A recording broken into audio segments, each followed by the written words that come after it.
Hello, नमस्ते, अस्सलाम वालेकुम, सत श्री अकाल। कैसे हैं दोस्तों? मैं बहुत ही बढ़िया हूं और उम्मीद है आप लोग भी बढ़िया ही होंगे। तो दोस्तों, आज इस वीडियो में हम कुछ करने वाले हैं ज्ञान की बात, और इस ज्ञान की बात में मैं आपको बताने वाला हूं about Jim Corbett National Park. जी हाँ, अगर आपने कभी भी अपनी लाइफ में जिम कॉर्बेट नेशनल पार्क जाने के लिए प्लान किया है तो आपको पता होगा कि जिम कॉर्बेट एक बड़ा कन्फ्यूजिंग सी जगह है। जैसे कि आपको वहाँ पे नाइट स्टे चाहिए या डे सफारी चाहिए, दोनों में क्या डिफरेंस है। अगर आपको वहाँ पे रहना है तो बाहर रहना चाहिए या अंदर कॉर्बेट पार्क के अंदर रहना चाहिए, ये कन्फ्यूजन रहता है। अगर कॉर्बेट पार्क के अंदर आपको रहना है तो वहाँ कैसे आपको बुकिंग करानी है, कौन सी वेबसाइट पे बुकिंग मिलती है, ये बहुत सारी ऐसी चीज़ें हैं जो आप लोगों को ध्यान रखनी पड़ती हैं। तो इस वीडियो में मैं आपकी बहुत सारी ऐसी कन्फ्यूजन्स को दूर करने वाला हूं और आपको मैं एक प्रॉपर गाइडेंस दूंगा इस वीडियो में, जिसकी मदद से अगर आप कभी भी जिम कॉर्बेट पार्क के लिए अपनी सफारी प्लान करना चाहते हैं या फिर वहां पर नाइट स्टे करना चाहते हैं तो आप बहुत आसानी से ये सब मैनेज कर पाएंगे। क्योंकि मैं बहुत बार जा चुका हूँ जिम कॉर्बेट नेशनल पार्क, तो मेरे पास थोड़ा सा तो एक्सपीरियंस है, जिसकी हेल्प से आप भी बड़ी आसानी के साथ अपने इस पूरी की पूरी कॉर्बेट पार्क की जो आइटिनरी है या जो भी प्रोसेस है उसको फॉलो कर सकते हैं।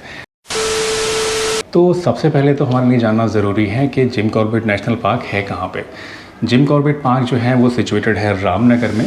वैसे तो ये बहुत बड़ा एरिया है, लगभग 1700 स्क्वायर किलोमीटर का टोटल एरिया है इस कॉर्बेट नेशनल पार्क का, लेकिन जो टूरिस्ट के लिए जो एरिया है, जो टूरिस्ट जोन है, वो रामनगर में सिचुएटेड है। और रामनगर में आपको जाना पड़ेगा अगर आपको घूमना है कॉर्बेट नेशनल पार्क के लिए। अब रामनगर में आपको पहुंचना कैसे है? रामनगर पहुंचने के लिए आपके पास बहुत सारे रास्ते हैं। दिल्ली से आप अगर आ रहे हैं तो आप ट्रेन से भी आ सकते हैं। ट्रेन से अगर आप आएंगे तो मुरादाबाद, रामपुर एंड देन रामनगर की आपको ट्रेन मिल जाएगी। डायरेक्टली आप टैक्सी से भी आ सकते हैं या अपनी खुद की गाड़ी से भी आ सकते हैं। अगर आप बाई एयर आ रहे हैं, कहीं दूर से आ रहे हैं या फॉरेन कंट्री से आ रहे हैं, तो आपको पहले या तो दिल्ली आना पड़ेगा, दिल्ली से आपको गाड़ी लेनी पड़ेगी, या फिर आपको आना पड़ेगा देहरादून। ये दो नियर बाई एयरपोर्ट्स हैं जो कि रामनगर के लिए आपको मिलेंगे। दूसरी जो सबसे इम्पॉर्टेंट चीज़ आपके लिए जानना ज़रूरी है वो है जिम कॉर्बेट नेशनल पार्क के खुलने का टाइम, यानी कब से कब तक ये खुला रहता है। वैसे तो पूरे साल जिम कॉर्बेट नेशनल पार्क खुला रहता है, लेकिन मानसून के टाइम पे ये पूरी तरह से बंद हो जाता है। और जो टाइमिंग है जब ये बंद रहता है वो है 15 जून से लेके 15 नवंबर तक। 15 जून से लेके 15 नवंबर तक आपको इसमें अंदर नाइट स्टे के लिए कोई जगह नहीं मिलेगी, बिकॉज़ जो मानसून होता है उस टाइम में थोड़ा ख़तरा होता है टूरिस्ट के लिए, तो इसको बंद कर दिया जाता है। अगर आपने कभी भी जिम कॉर्बेट नेशनल पार्क में बुकिंग करने की सोची है या ट्राई किया है या कोशिश करी है, तो आप जानते होंगे कि कॉर्बेट नेशनल पार्क में बहुत सारी जोन्स हैं अलग अलग। जो मेन जोन्स हैं कॉर्बेट पार्क की वो हैं ढिकाला, बिजरानी, झिरना और सोना नदी। तो ये जो जोन्स हैं अलग अलग, ये अलग अलग एरियाज़ हैं जिम कॉर्बेट पार्क के। यानी अगर आपको जो बुकिंग मिलती है या आपने जो बुकिंग कराई है वो ढिकाला में कराई है तो आपका जो एरिया होगा जहां आप सफारी करेंगे वो अलग होगा। अगर आपने बिजरानी में कराई है तो वो एरिया अलग होगा। इसी तरह से जो अलग अलग जोन्स हैं, इन सभी जोन्स के जो गेट्स हैं, एंट्री पॉइंट्स हैं, वो भी अलग अलग आपको मिलेंगे। तो अब सवाल पैदा ये होता है कि आपको कौन सी जोन में जाना चाहिए। देखिए, जो सबसे मेन और मेजर जोन्स हैं टूरिस्ट के लिए और वाइल्ड लाइफ साइटिंग के लिए, वो सबसे नंबर 1 है ढिकाला और उसके बाद नंबर आता है बिजरानी का। बाकी के जो जोन्स हैं वो ठीक है, अगर आपको अपना दिल बहलाना है और जाकर एक नज़र मार के आने है कि भाई कॉर्बेट पार्क है कैसा, तो आप जा सकते हैं। Otherwise for wildlife sighting ये ज़्यादा कोई अच्छे जोन्स नहीं हैं और यहाँ पर वैसे तो आपकी किस्मत है बट बहुत कमी से आपको वाइल्ड लाइफ की साइटिंग मिलेगी। सबसे अच्छी जो है वो ढिकाला है, लेकिन वहाँ पर जो बुकिंग कराने का प्रोसीजर है वो उतना ही मुश्किल है। और ढिकाला के साथ एक प्रॉब्लम और भी है कि ढिकाला में अगर आप जाएंगे तो वहाँ पर डे सफारी नहीं होती है, आपको नाइट स्टे ही लेना पड़ेगा अगर आपको ढिकाला में रुकना है तो। ढिकाला के बाद दूसरे नंबर पे आएगा बिजरानी। बिजरानी भी बहुत अच्छा जोन है, आपको आराम से वहाँ पर भी टाइगर दिख सकते हैं अगर आपकी किस्मत अच्छी है। But still compare to Dhikala जो बिजरानी है वो उतना अच्छा जोन नहीं है। ढिकाला का जो एरिया है या ढिकाला के जो रेस्ट हाउस है जहाँ पर आपको अकोमोडेशन मिलता है वो बिल्कुल कोर एरिया से मिला हुआ है। तो चूंकि जो ढिकाला का जोन है, जो ढिकाला का रेस्ट हाउस है वो बिल्कुल कोर एरिया के आसपास है, तो वहाँ आपको सबसे ज़्यादा जो जानवर हैं वो दिखेंगे और वहाँ पर रहने का जो मज़ा है, जो एक एटमॉस्फेयर है, वो भी आपको कहीं और नहीं मिलेगा। तो अब आपने डिसाइड कर लिया कि आपको किस जोन में अकोमोडेशन लेनी है, कहाँ आपको जाना है, कहाँ रहना है। तो अब डिसाइड आपको ये करना है कि आपको किस तरह की अकोमोडेशन चाहिए। अकोमोडेशन से मेरी मुराद है कि आप वहाँ सिर्फ डे सफारी करने के लिए जाना चाहते हैं या फिर आप वहाँ पे नाइट स्टे करना चाहते हैं। अगर आपको एक्सट्रीम एडवेंचर चाहिए, एक्चुअल में आपको जंगल का मज़ा चाहिए, जंगल की फ़ील लेनी है, तो नाइट स्टे करना आपका वहाँ बनता है। नाइट स्टे में आपको जो मज़ा आएगा वो डे सफारी में बिल्कुल भी नहीं आएगा, और आपके जो साइटिंग के चांसेस होते हैं वो अगर आप नाइट स्टे करते हैं तो बहुत ज़्यादा बढ़ जाते हैं, क्योंकि आप एक तो जो टूरिस्ट बाहर से आ रहे हैं अगर डे सफारी के लिए, उनसे आधा घंटा पहले ही आपकी सफारी शुरू हो जाती है। जैसे जैसे गाड़ियों की भीड़ बढ़नी शुरू हो जाती है, शोर शराबा होना शुरू हो जाता है, तो वाइल्ड लाइफ दिखने के चांसेस थोड़े कम हो जाते हैं। इसलिए अगर आप नाइट स्टे कर रहे हैं तो आपको थोड़ा सा एडवांटेज होता है। दूसरी चीज़ जो आपको फील मिलेगी जंगल की, वो आपको अंदर नाइट स्टे करने से ही मिलेगी। तो नाइट स्टे आपको करना है वहाँ पर, या फिर बाहर रह के किसी रिजॉर्ट में रह के डे सफारी करना है, ये आपके ऊपर डिपेंड करता है। अगर आप नाइट स्टे करना चाहते हैं तो आपके लिए जो जोन्स हैं, जैसे मैंने आपको बताया, ढिकाला और बिजरानी ये बेस्ट जोन्स हैं। इसके अलावा भी 2-3 जोन्स हैं जहाँ पे आप नाइट स्टे ले सकते हैं। इनफैक्ट वहाँ पे काफ़ी आसानी से आपको मिल जाएगा नाइट स्टे, बट वहाँ पर उतना आपको फैसिलिटीज़ भी नहीं मिलेंगी, और दूसरी चीज़ इतनी वाइल्ड लाइफ की साइटिंग भी नहीं मिलेगी। अगर आप नाइट स्टे नहीं करना चाहते हैं और आप चाहते हैं थोड़ा लग्जरी फील लेना, तो उस केस में आप जिम कॉर्बेट पार्क के आसपास बहुत सारे ऐसे रिजॉर्ट्स हैं, 5 स्टार रिजॉर्ट्स भी हैं, 2 स्टार 3 स्टार हर तरह के रिजॉर्ट्स हैं। वहाँ पर आप रह सकते हैं और वहीं से आप बुक कर सकते हैं अपनी जंगल सफारी। तो डे सफारी जो होती हैं वो 2 होती हैं, एक मॉर्निंग सफारी होती है और एक इवनिंग सफारी होती है। मॉर्निंग सफारी का जो टाइम होता है वो सुबह 5:30-6 बजे से लेके सुबह 10-10:30 बजे तक होता है। आपको 10-10:30 बजे तक जो पार्क से बाहर आना होता है। इसी तरह से जो शाम वाली जो सफारी होती है वो लगभग 3-3:30 बजे शुरू होती है, और उसका जो टाइम होता है लगभग 5-5:30 बजे तक का शाम को होता है। अब आता है आपका सबसे इम्पॉर्टेंट क्वेश्चन, जो है about booking and accommodation in gym Corbett National park. Actual में आपको बुकिंग करनी कैसे है?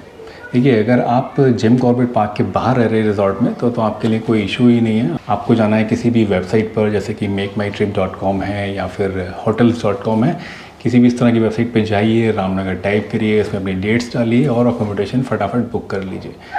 लेकिन इशू आता है जब आपको जाना होता है जिम कॉर्बेट नेशनल पार्क के अंदर और आपको चाहिए नाइट स्टे, तो थोड़ा सा मामला क्रिटिकल हो जाता है, थोड़ा सा मामला हो जाता है संगीन। वो किस लिए होता है? वो इसलिए होता है कि जिम कॉर्बेट पार्क के अंदर जो रेस्ट हाउसेस हैं वो गिनती के हैं, उन्हें आप अपनी उंगलियों पे गिन सकते हैं, और उनमें जो अकोमोडेशन है वो भी बहुत लिमिटेड है। अंग्रेज़ों के टाइम के सब बने हुए हैं। एक एक रेस्ट हाउस है, अगर बहुत बड़ा वाला रेस्ट हाउस भी आप माने, जैसे ढिकाला का सबसे बड़ा रेस्ट हाउस माना जाता है, वहाँ पर भी मेरे ख्याल में 10-12 रूम्स हैं जो आपको मिल सकते हैं। इसके अलावा एक डॉर्मेट्री है। जो छोटे रेस्ट हाउसेस हैं जैसे सुल्तान है या गैरल है, वहाँ तो मतलब बहुत ही लिमिटेड ऑक्यूपेंसी है। तो इसमें थोड़ा सा इशू हो जाता है, क्योंकि हज़ारों लोग हैं जो कि वहाँ पर रहने के लिए ट्राई करते हैं, और जो बुकिंग है वो 45 दिन पहले शुरू हो जाती है, सुबह 9 बजे, जैसे मैंने आपको बताया।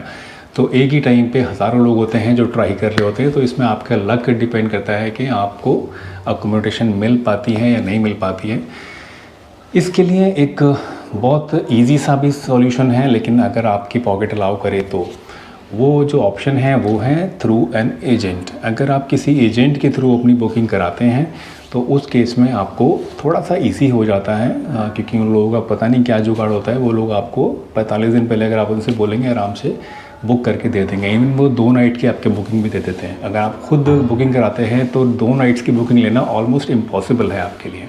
तो अगर आपकी पॉकेट अलाउ करती है तो आप एजेंट के थ्रू अपनी बुकिंग करा सकते हैं। लेकिन अगर आप खुद करना चाहते हैं तो उसके लिए जो वेबसाइट है, जो ऑफिशियल वेबसाइट है कॉर्बेट की, वो है www.corbetonline.uk.gov.in। ये जो वेबसाइट आपकी भी स्क्रीन पर भी लिखी हुई आ रही होगी, ये ऑफिशियल वेबसाइट है जहाँ से आप कॉर्बेट की अकोमोडेशन की जो डेट्स हैं वो चेक कर सकते हैं, वहाँ की अकोमोडेशन अवेलेबल है या नहीं है वो चेक कर सकते हैं, और डायरेक्टली अपना अकोमोडेशन बुक भी कर सकते हैं। इवन जीप सफारी को भी आप इसी वेबसाइट के थ्रू बुक कर सकते हैं। इसके अलावा एक पर्सनल आप लोगों को सजेशन या एक एडवाइस मैं देना चाहूँगा, वो ये है कि अगर आप फैमिली के साथ जा रहे हैं तो आपके लिए मस्ट है कि आप किसी पर्सनल प्राइवेट रूम को ही बुक करें। बट अगर आप फैमिली के साथ नहीं जा रहे हैं, सिर्फ यार दोस्तों के साथ जा रहे हैं, तो थोड़ा सा आपके लिए चीज़ें ईजी हो सकती हैं। वो ईज़ी ऐसे हो सकती हैं कि आप जब अगर अपने दोस्तों के साथ जा रहे हैं या बॉयज़ के साथ जा रहे हैं तो आप रूम्स को मत ट्राई करिए, आप ट्राई करिए सिर्फ डॉर्मेट्री के लिए। डॉर्मेट्री अवेलेबल हैं ढिकाला में, सुल्तान में, गैरल में, और इसके अलावा एक बिजरानी में भी डॉर्मेट्री की जो सुविधा है वो अवेलेबल है।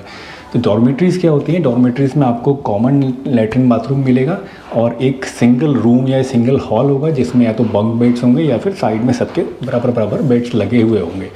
तो अगर आप बॉयज़ हैं और आपके साथ कोई फीमेल पार्टनर नहीं है तो आप आराम से वहाँ पर जाके रह सकते हैं। और इसमें जो आपको अवेलेबिलिटी होती है उसके चांसेस भी ज़्यादा होते हैं, क्योंकि जो भी लोग फैमिली के साथ जाते हैं वो आमतौर पर इसको प्रीफर नहीं करते। तो अगर आप मैनेज कर सकते हैं तो ये डॉर्मेट्री आपके लिए एक बहुत अच्छा ऑप्शन हो सकती है। वाइल्ड लाइफ साइटिंग के लिए आपके लक के साथ साथ एक और जो बहुत इंपॉर्टेंट चीज़ है वो है आपका ड्राइवर या आपका जो गाइड है वो। आपका ड्राइवर और गाइड कितने एक्सपीरियंस्ड हैं और कितने ज़्यादा इंटरेस्टेड हैं आपको चीज़ें शो करने में या घुमाने में, उस पर भी बहुत कुछ डिपेंड करता है। अगर आपका ड्राइवर और जो आपका टूरिस्ट गाइड है वो ज़्यादा इंटरेस्टेड नहीं है तो वो आपको बाहर बस मेन रास्तों पे घुमा के ले आते हैं। लेकिन अगर आपको लक अच्छा है और अच्छा ड्राइवर मिल गया, अच्छा गाइड मिल गया, तो वो अपनी पूरी जान लगा देते हैं आपको टाइगर साइटिंग कराने के लिए। तो ये भी एक बहुत इंपॉर्टेंट फैक्टर है। आप अगर किसी अच्छे वाइल्ड लाइफ गाइड के साथ जाएंगे या फिर किसी अच्छे ड्राइवर के साथ जाएंगे जो एक्चुअल में आपको कुछ दिखाना चाहते हैं तो आप बहुत कुछ देख सकते हैं। ऐसे ही एक बहुत अच्छे ड्राइवर हैं जिनके साथ मैं अमूमन जाता हूँ जिम कॉर्बेट नेशनल पार्क। तो उनका अगर आपको नंबर चाहिए या उनके कॉन्टैक्ट डिटेल्स चाहिए तो आप वो भी मुझसे कमेंट सेक्शन में पूछ कर ले सकते हैं। मैं उनका आपको डिटेल दे दूँगा, आप डायरेक्टली उन्हें कॉल कर सकते हैं और वो आपको बुकिंग कराने में भी मदद कर सकते हैं और बाकी घुमाने में तो आपको पूरी जान लगा ही देंगे। आप जब अगर उन्हें कॉल करें तो आप अगर मेरे रेफरेंस देंगे कि डॉक्टर सलीम के थ्रू हमने आपको वीडियो देख के कॉल किया है तो आई एम श्योर कि वो आपको और भी ज़्यादा दिल से चीज़ें दिखाने में इंटरेस्ट लेंगे।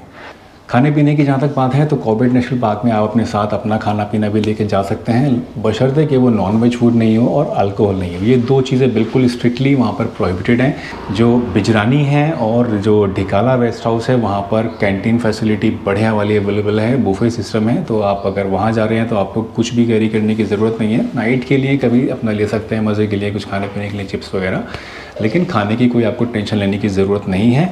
इन दो रेस्ट हाउस के अलावा जो बाकी छोटे छोटे रेस्ट हाउसेज हैं जब आप बुकिंग करेंगे तो वहाँ डिटेल में आपको दिख जाएगा। वहाँ पर जो है कैंटीन की फैसिलिटी मोस्टली अवेलेबल नहीं है। वहाँ आपको अपना रॉ मटेरियल लेके जाना पड़ता है, जो बनाने के लिए वहाँ पर केयर टेकर्स अवेलेबल होते हैं। खाना किचन वगैरह सब कुछ अवेलेबल होगा। तो अगर आप जा रहे हैं गैरल में या अगर आप जा रहे हैं सुल्तान में या फिर अगर आप जा रहे हैं मलानी रेस्ट हाउस में तो यहाँ पर आपको कैंटीन नहीं अवेलेबल है। अपना चावल, आटा, दाल वगैरह आप लेके जा सकते हैं या होम कुक्ड फूड लेके जा सकते हैं। वहाँ गर्म करने के लिए या खाना पकाने के लिए, रोटी पकाने के लिए आपको लोग मिल जाएंगे जो आपका आराम से ये सब काम कर देंगे। तो चलिए इसी के साथ मैं इस वीडियो को यहीं पर एंड करता हूँ और उम्मीद करता हूँ कि आपको ये वीडियो अच्छी लगी होगी, इससे आपने कुछ नया सीखा होगा और आपकी जो जिम कॉर्बेट नेशनल पार्क की आने वाली ट्रिप है जिसके लिए आप इस वीडियो को देख रहे हैं उसमें आपको ये कहीं ना कुछ मदद ज़रूर करेगी। इसी के साथ अगर आप इस चैनल पर नए हैं और यहाँ तक ये वीडियो देख ली है तो इसको लाइक किए बिना मत जाइएगा। मेरे चैनल पर अगर आप नए हैं, पहली बार हमारी वीडियोस देख रहे हैं तो इसको सब्सक्राइब करिए ताकि आने वाले टाइम में भी इस तरह की बहुत सारी वीडियोज़ हम बनाते रहते हैं तो आपको वो वीडियोज़ देखने को आराम से मिल जाएँ। इसी के साथ मुझे दीजिए इजाज़त। अपना बहुत ध्यान रखिए, अपने बड़ों का सम्मान कीजिए, बच्चों से प्यार करिए और अपनी ज़िंदगी को जीते रहिए मस्ती के साथ, मज़े के साथ। और हाँ, घर पर ज़रूर रहिए, घर से बाहर प्लीज़ मत निकलिए। मेरी आपसे बहुत ही ज़्यादा हाथ जोड़कर रिक्वेस्ट है, अपने घर पर रहिए, सेफ रहिए ताकि हम फिर आपसे इसी तरह खुशी के साथ अच्छे माहौल में बात कर सकें। और उम्मीद है कि तब तक ये कोरोना का सिस्टम भी ख़त्म हो जाएगा। चलिए बाय बाय, टेक केयर, अल्लाह हाफिज़। आपसे मिलेंगे फिर किसी नई वीडियो में। लेकिन जो टूरिस्ट के लिए एरिया है यार, रामनगर उत्तराखंड का एक छोटा सा शहर है जिसमें आपको नेशनल पार्क, ये भी बड़ा इम्पोर्टेंट है। ये भी दूसरी चीज़, तो अगर आप